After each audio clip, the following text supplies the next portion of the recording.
Assalamualaikum, it's me again, and I think it's not too late to wish you all Selamat Hari Raya. Alhamdulillah.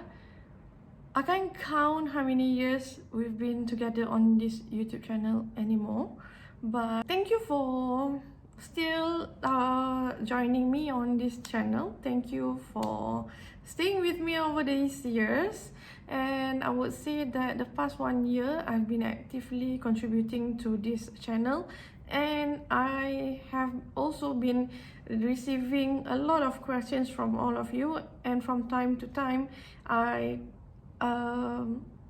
put up contents as and according to your question. So today I received a question from a prospect of mine who's currently running a kindergarten. Alright, so they have been in the market for quite some time, but surprisingly, according to them, COVID has slowed down the business, despite the fact that we have been saying goodbye to COVID for about at least 3 years now. But it's okay.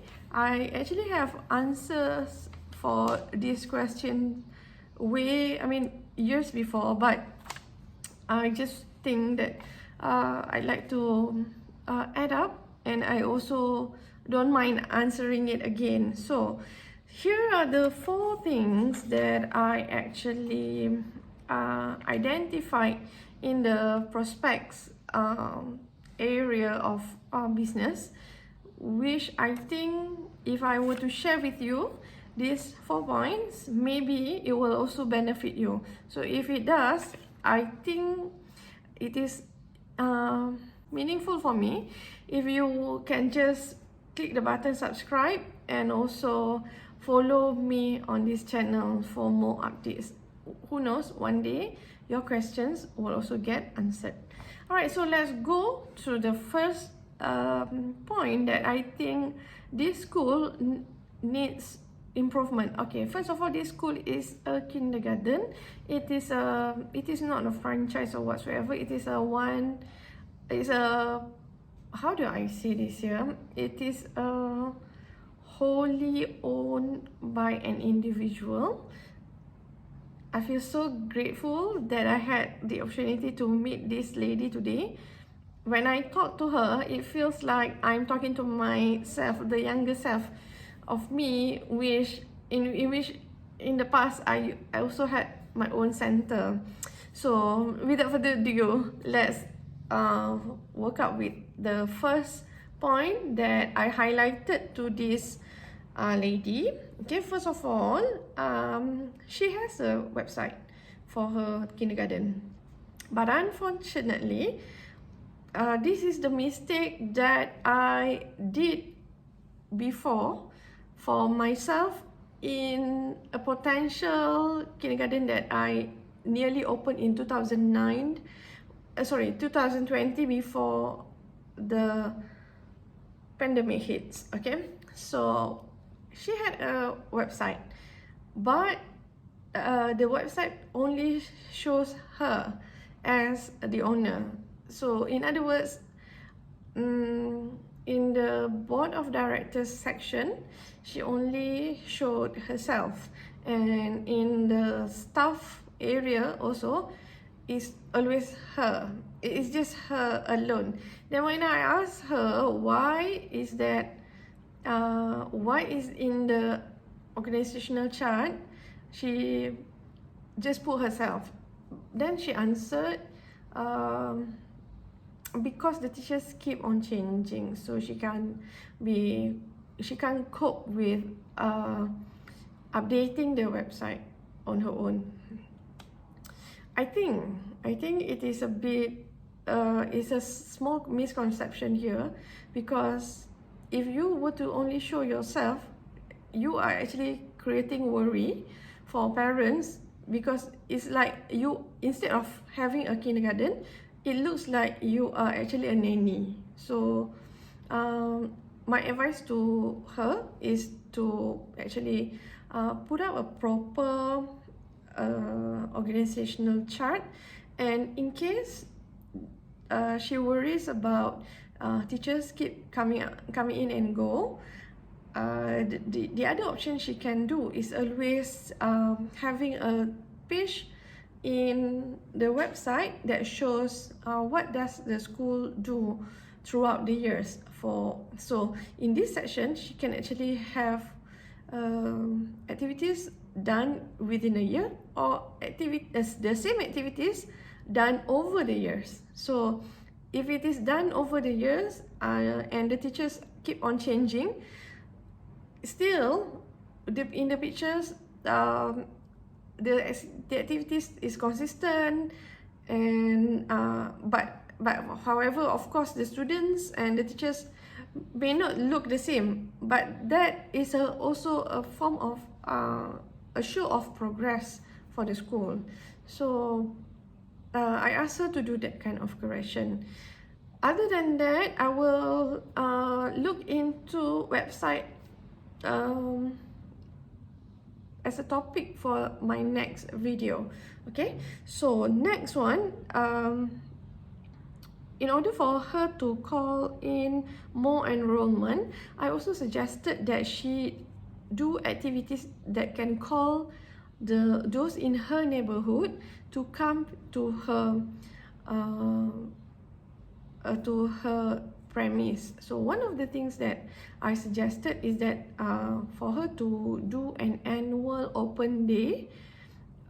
It's up to her how many times she wants to have it, but that annual open day is will be given a limited number of seats. For example, in January, she may want to consider doing it for 50 earliest parents to come will have to join the school activities, or 50 students, earliest students to come may be able to join activities together with students who are in the premise, or she can actually just do open day or any kind of activities. It's not necessarily open day actually.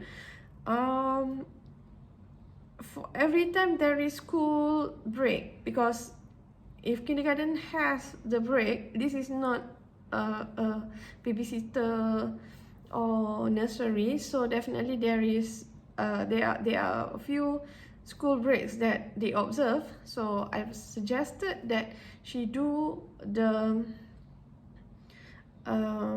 activities during school holidays. Alright, so that's number 2. And then number 3, I also asked her to actually invite parents for a trial class. So this again can be done during school holidays, in which students your existing students are not going to be affected by the presence of strangers.